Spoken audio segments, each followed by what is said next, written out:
How's everybody doing? Time to wrap it up. I don't know if I'm going to be emotional or what. Don't know what to expect. I'm going to kick it off as we get into our resources. I'm Tomlin's Nightback. This is 365 days toward racial change. This is day 365. Informed, we carried the information from a great guy who understands these issues that we've talked about, Dr. Claude Anderson. Read three of his works. A Black History Reader, 101 Questions You Never Thought to Ask. Black Labor, White Wealth, Search for Power and Economic Justice, and Dr. Anderson's National Plan to Empower Black America. Powernomics. You can find Dr. Anderson at powernomics.com and the Heritage Institute. Oh, that's a new one. It's another space. Also, here on YouTube, he's got a lot of videos out here as well. Behind me, see the hashtag #US2 symbol. You find Black women coming together, sharing resources, supporting one another. Very important work going on. Check out Blag Enough, BLAGGENUF, kind of a Black Facebook experience. If you've got a business mind, check out Dr. Boyce Watkins at the Black Business School, theblackbusinessschool.com. Tyrone Gregory, the self-employed tax guy, will help you move you in those directions as well. You find him on LinkedIn and Twitter. He's loves tweeting. I've even started tweeting. Oh, let's see. Oh, we've gone through this book, Uncle Tom's Cabin. We've hinted at a lot of resources through the series. Please read this book. It'll help give you some focus, understanding racism in America, roots in slavery, and things like that. If you are have been just Googling and typing weird stuff into the search bar, you can't find what you're looking for, do what I did. Start your own little community, and who knows, be off to the races. You know, do you know do 100, 200, 300 um, videos, and you'll become an expert at whatever it is, and it'll help your character. So here we are at the finish line. Little bit of housekeeping. I'm going. I see the comments. Hello. Looks like we want to make some new friends. Got to go back. I have to go back and do some notes and write-ups on some of the early stuff that happened back in January, February of 2019. You should actually thank my mother that I give you 500 to 700 words on some of these things because she didn't want to use the data to watch the videos. So like, okay, mom, I have to write up every video. Uh, so first month or two, there's descriptions are sparse. I have to go correct some of that. Then we'll network. I'll go back over this. I know there's some opportunity to put links here and stuff, some colors. So it'll just be a ongoing project that I'll probably direct people to websites, see if I can monetize some stuff. I'd like to write some books on what we've gone through here. So, but anyway, we've got a great, huge foundation, big database of stuff, and we just laid the foundation here. The better the foundation you put down, the higher you beautiful the structure you can create. So that's some of my plans. So here we are, at the end here. I don't know what I'm going to do with myself. This has become such a part, but I've got to get on to some other things. Got to move, secure some consistent revenue and whatnot. Uh, so let me ask you, have you been racially changed? And what does that mean? All right, I'll tell you what it means for me. I say yes, that I have been racially changed. What I mean is, I'm not more black or anything like that. The changes is my understanding of how America works. You look at all the things America does not either talk about or correct or pursue uh, vigilantly, and you'll get an idea of what this nation is missing, what it needs to work on. Right? I watch some of these crime shows, and I could tell the interviewers are piecing the stories together from what the suspect is leaving out, right? They because they got the information from another witness or someone else, and they notice that their prime suspect, well, maybe they left out that detail, or they're not talking about this. They become evasive when you approach this topic when you're talking about the crime. Well, America is the same way, right? I'm understanding the deficiencies in my academic education, how that was more about conditioning, exercise, and socially preparing me to serve the system we call America. Um,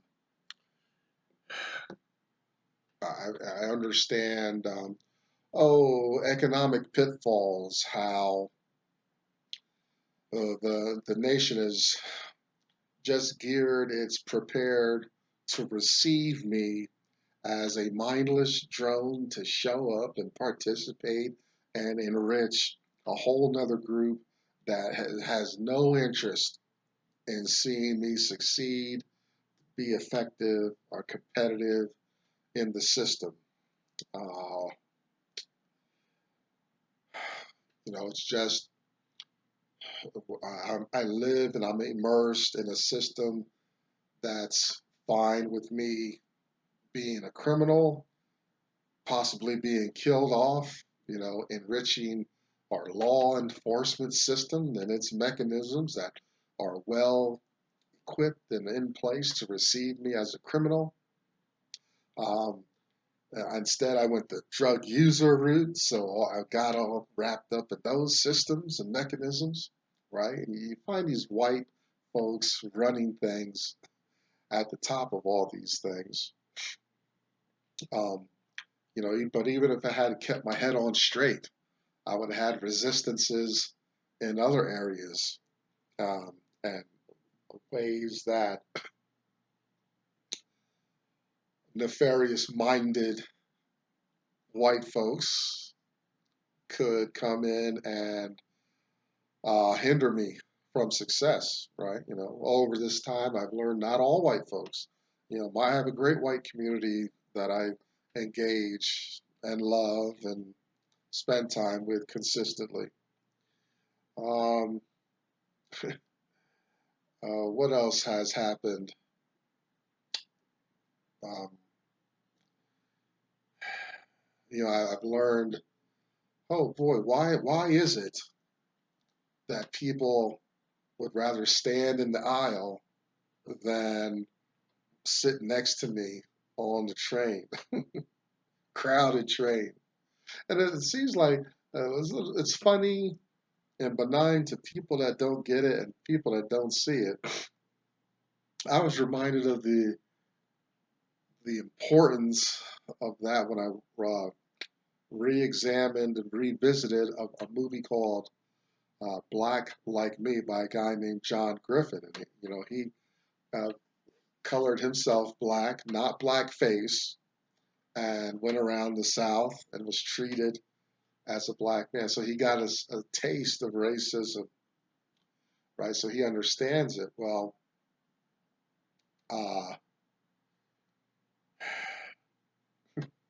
the opening scene has him offering a seat on a crowded bus to a white woman, and she's very obstinate, very, taken aback and insulted that a black man would, offer to be close to her like that and stuff.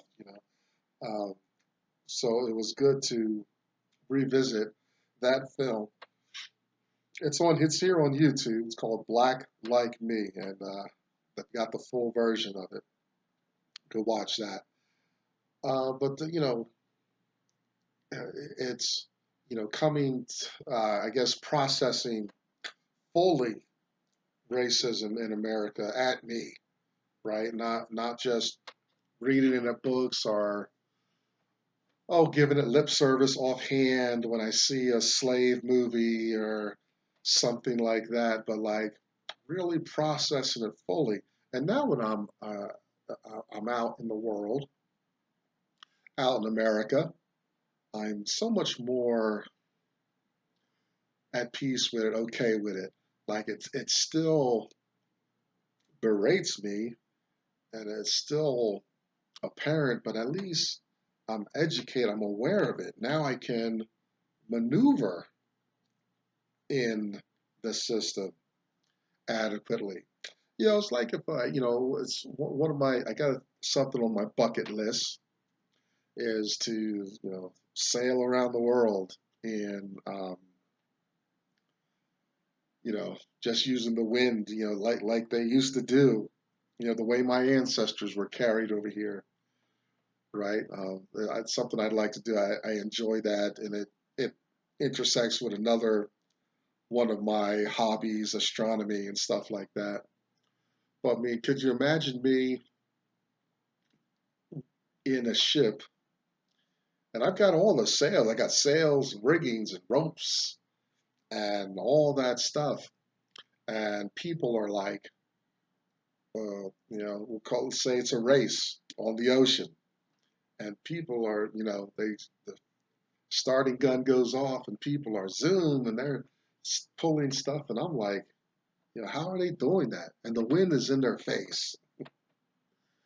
Well, they have the knowledge, the technology, the science that goes into running a ship, making it move against the wind, and all that stuff. Well, I had nothing. I was totally exposed and naked in the system.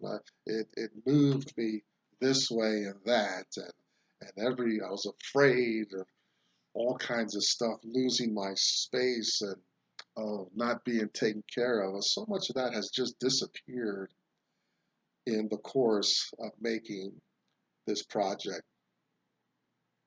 Um, you know, so now they are there's a video here on YouTube. It's called The Race or something like that, and it's how racism impacts people as they're moving along. Right?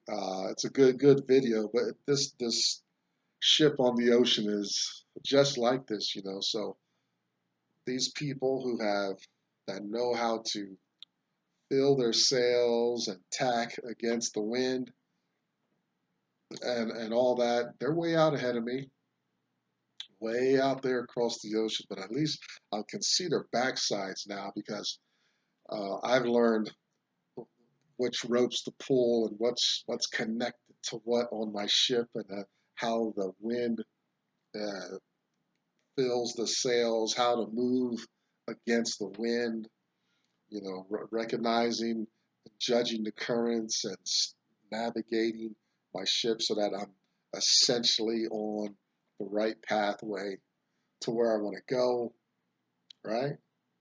That's the racial change. That's something I didn't start out with that in mind. Uh, I was just getting stuff off my chest, railing against the system, but just in the course, it was like something happened where it was like, I've come to the realization, the truth about my environment. And I just never had that before. I never had it where I could say, where I could be okay with it, recognize the elements, how powerful history, all that stuff, and how it was impacting me Uh, so yeah, no wonder I was not effective. I was not competitive. I was not could not participate, couldn't sustain any success, and all this stuff because I didn't understand. I didn't know how all what it meant, how it was moving. Oh boy, I was just at the will, or wherever the wind blew. That's where I went. You know, uh, just at the mercy of the system, and it's deadly. This is a deadly system for black men, especially, um, and not realizing that, like going out into a war zone without your flak jacket, helmet, and protective gear. Uh, remember the movie? Uh, oh, Tom Hanks. Oh, dude, what's the movie called? They're just showing it. Oh, anyway, they have to go and get. I think it's Matt Damon. Uh, but anyway, they're storming the beach, trying to take the Germans, and the one guy he kind of sits up and a bullet grazes his helmet, and they're like, "Oh, you lucky guy!" And the dude takes his helmet off and takes a bullet through the head, And I mean, that's me, right? I don't even know protective gear and stuff. And so we've talked about a lot of reasons for that. I can look around, I can understand some of the plights, the pitfalls that people fall into, black people fall into. We've talked about family, business, history, right? Some big things, this idea of meritorious manumission and how some aspects of what went on in slavery continues to perpetuate itself today. And that's something to think about as far as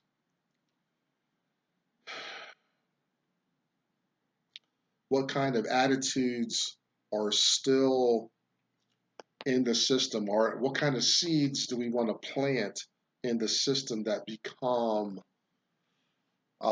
commonplace in later generations, right? What um, big historical event have we introduced into the lives of people on the earth that are still very much a part of what we're doing? Hmm? Meritorious manumission and some of the attitudes and things um, are written down that we go through, how it still is perpetuated in the system today. Just looking up something, I just talked about this recently about Maryland. Take Maryland as an example. Maryland was one of the first states to start introducing um, laws excluding blacks and stuff like that. You had, you know, a certain year where they codify excluding blacks. Some years later, they write down something that further encroaches on black people and severs them from access to the system, and until finally it's codified and written down that blacks will be slaves, right? And this is something that black people need to understand. Some of the things when we see a black man, they got videotape of a white cop cutting off air circulation, breaking backs, shooting people. Some of these things, these are just accidental, random acts that have suddenly popped up in society, these have ancestral roots to why these conditions exist today.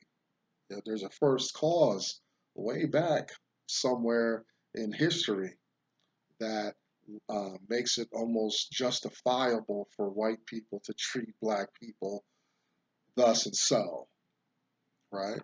Um, that's what I've come away with this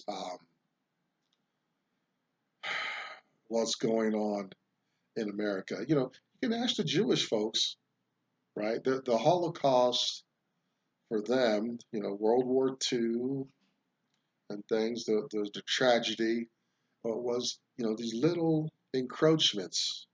I just did a piece a couple days ago about it's called satire, and you look at it, it's about the steps that one community will make to until you just have this wholesale murder of another community, right? Millions died, right? And it began actually as satire, you know, people poking fun at a group, right? You ask, you know, the Matthew Shepard story is another example of the, you know, the men that tied him up and beat him to death were probably had all kinds of private jokes about the gay community and things like that, you know. But you know, I found out through this project that satire and other devices we put in place and we enact, and it's a way to dehumanize a person, right? You then after you dehumanize the individual or the community, then it's justifiable to treat them in any way. You see this pattern over and over, ancestral pattern, right? The movie Gladiator, Russell Crowe, he's in Rome. He's made known the Commodus that he's back and all this stuff, and he's worried about being poisoned. You remember that scene? And the black guy says, and it's interesting, right? The black guy says it. I wonder if that's an accident in the movie, or did the producers and directors say, you know, let a black man say this because it's appropriate hearing it, right? He says, Maximus is afraid about being poisoned, and the black guy says, you know, you have a great name, and he has to kill your name before he kills you, and that's what happens when the dynamic involved when you see almost this rape and murder, um, preventing people from having access to wealth and all having all these mechanisms and resistances in the systems are how America's uh, overall dehumanizes the community or the individual. And now, after they're dehumanized, now it's justified to treat them in various ways, right? Another example, Godfather. They had a Godfather marathon recently, and all the five families and the Godfather are meeting and trying to bring a truce to their criminal activity, right? But I get to see this the Italian community has a level of cooperation, and they're talking about drugs, and the guy says, you know, I don't want near schools and stuff like that, but we don't care about the blacks. They're animals anyway. Who cares, right? Then that it's okay to put drugs in the animalistic community. It's okay. Let them let them run with it because they're animals. The Constitution, right? You know, I didn't put together how important this three-fifths of a human being business was. Oh, they hinted at it. They I was introduced to it in grade school, but in grade school they just pass over these all these minor uh, instances of dehumanizing black folks, right?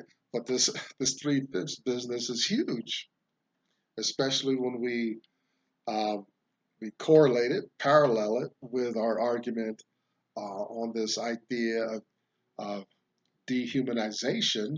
Well, now see, black folks are not even a full human. You know, they could have taken off a thousandth, and they didn't have to make it so big and obvious. Three-fifths. You know, anything less than human would have sufficed. It's interesting they came up with three-fifths. At least they gave us some benefit, right? Instead of two-fifths, because they said three-fifths, so that's at least better than half, right? Uh, Better than half a human, but still less than human. You know, that got us in. There's by degrees. You know, human existence by degrees is how they're stating it with this three-fifths human business. But you see how important that is.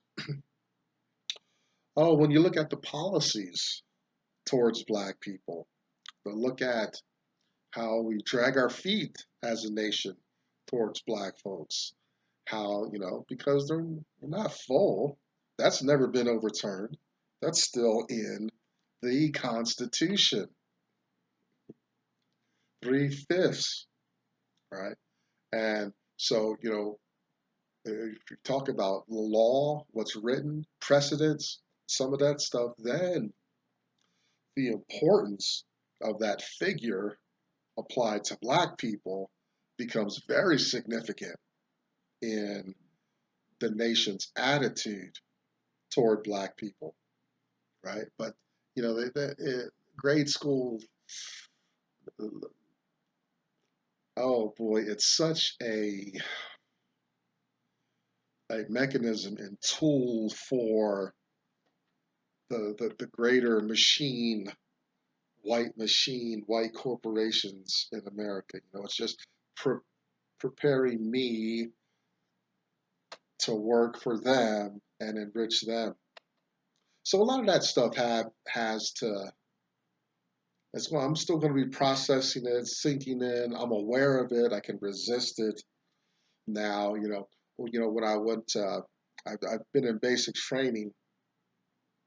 And so in basic training, they prepare you physically, right, to go into other places of the world and stuff like that. And if you travel, I've not traveled outside the country much, but so if you travel, sometimes if you're wise, you don't just go someplace. Sometimes you get checked out medically. You find out what diseases are common in other places that aren't very common here, and so you get some vaccinations, right?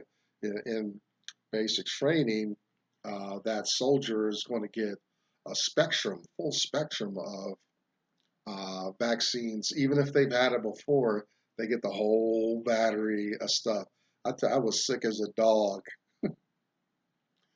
uh, when they give it to you at a specific time and all that. It's very scientifically measured.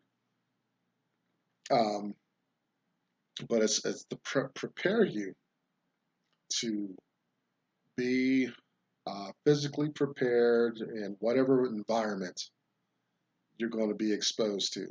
So they give you the whole spectrum of at least America's diseases, so that you the last thing you need to worry about is being ill. Um, Public education is the same kind of thing, but it's the intent is much more dubious and underhanded, right? They're not educating me so that someday my mind is going to wake up and I'm going to fully be capable and understanding how to self-determine my life in the system. No, I'm going to be prepared to punch somebody else's widgets, move someone else's boxes in the system. Very, very underhanded. So anyway, that's a wrap. If we can get some contact, if I can get a website up and running, you can contact me. If you can tell me you watched all the videos, maybe I can send you a patch or something. I know I got a good friend that watches these. I think it's my turn to buy lunch. But thanks for hanging out. It's been quite the journey. This is a pretty huge for me to complete something like this. Your comments, your prayers, encouragement, support is all welcome. And now we'll just go back and review and debate if we have to, disagree, agree, whatever. But this is Tomlin's Nyback signing off. 365 days towards racial change. Thanks for hanging out. I'll see you soon. Bye bye.